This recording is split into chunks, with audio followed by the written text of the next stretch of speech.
Hey guys, hope you're having a great day so far.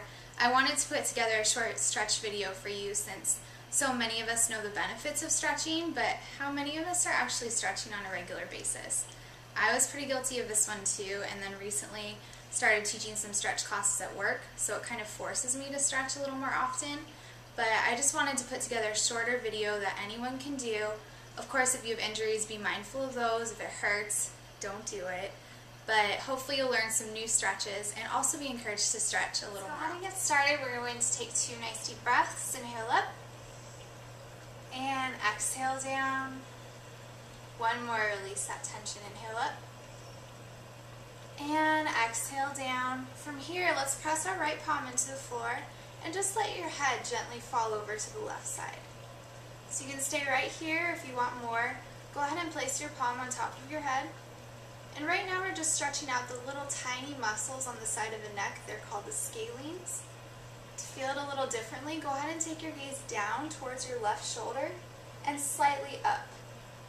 So you might feel that a little differently. That muscle is called the levator. It stretches up towards the back of the ear. So these stretches are really good if you're at the computer all day or if you drive a lot, hold a lot of tension in your neck. Go ahead and release and just gaze over your left shoulder as far back as you can. Good. Slowly inhale back to center. We're going to press our left palm into the floor. Just let your head fall over to the right side. Same as before, you can place your palm on top of your head, but we're not pulling right here, it's just extra weight. Good. So just hold it. Go ahead and take your gaze down towards your right shoulder, slightly up, stretching out the levator muscle. Deep breaths. And slowly inhale back up. Let's gaze over our right shoulder, stretching out the neck.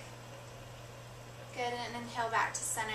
We'll do some shoulder circles, just rotating to the back. So for shoulder circles, I always roll backwards, but I never roll forwards because mine do this on their own. So you want to go the opposite direction that they're used to. Let's do 2 more. And release. Good. From right here, we're going to do kind of like a half eagle pose. Go ahead and take your right arm out 90 degrees, like half of a goal post, in front of your face. You can bring your left arm underneath.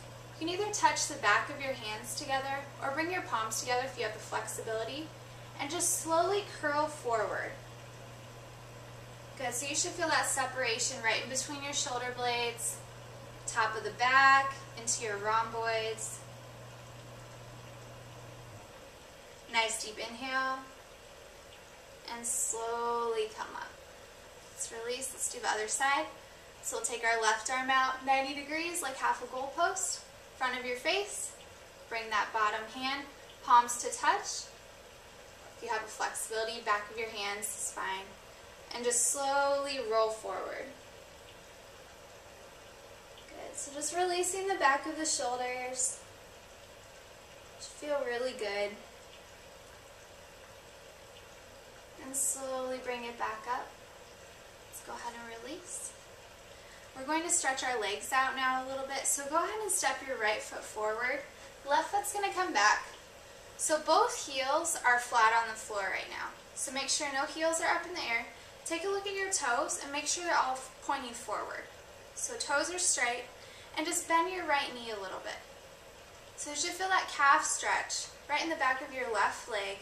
That's called the gastrocnemius. It's the more superficial calf muscle. The soleus is underneath that. So we're going to get the soleus too. Go ahead and step in about 4 inches with that left foot and bend your left knee too. So feel it a little deeper. So we're going to hold it right here for a second. For stretches, you want to hold about 15 to 25 seconds. I like 20 seconds. It's easy to remember. Nice round number, 20 seconds per body part. Slowly bring it up. So from right here, go ahead and tuck your right toes underneath. I'm sorry, your left toes. So left toes are tucked, kind of like a ballerina, curl them underneath. All of your weight's going to be in your right leg. So bend your right knee just a little bit, and slowly slide your left foot forward. And that should feel really good. Because our feet, we're so used to flexing them all day to open up that ankle and get that full range of motion.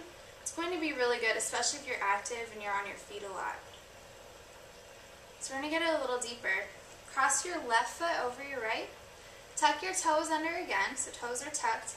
And bend your right knee, pressing into the back of that left calf. So nice deep ankle stretch, opening up the front of the foot. And breathe.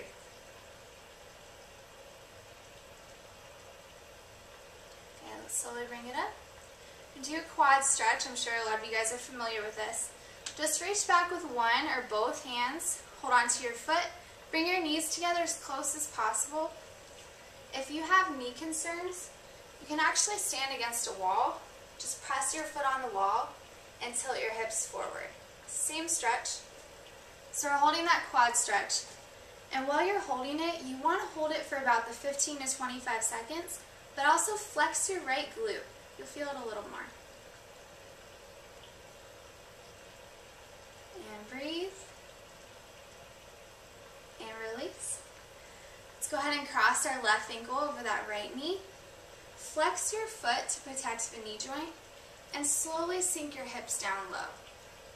So if you have a chair nearby or something you can hold on to, you can grab onto that just for some more stability and balance. But the goal here is you want your chest to be tall and your booty to be low. So you want to be the shortest person and the tallest person at the same time. So sink down nice and low, opening up the glute into the piriformis as well. And slowly bring it back up.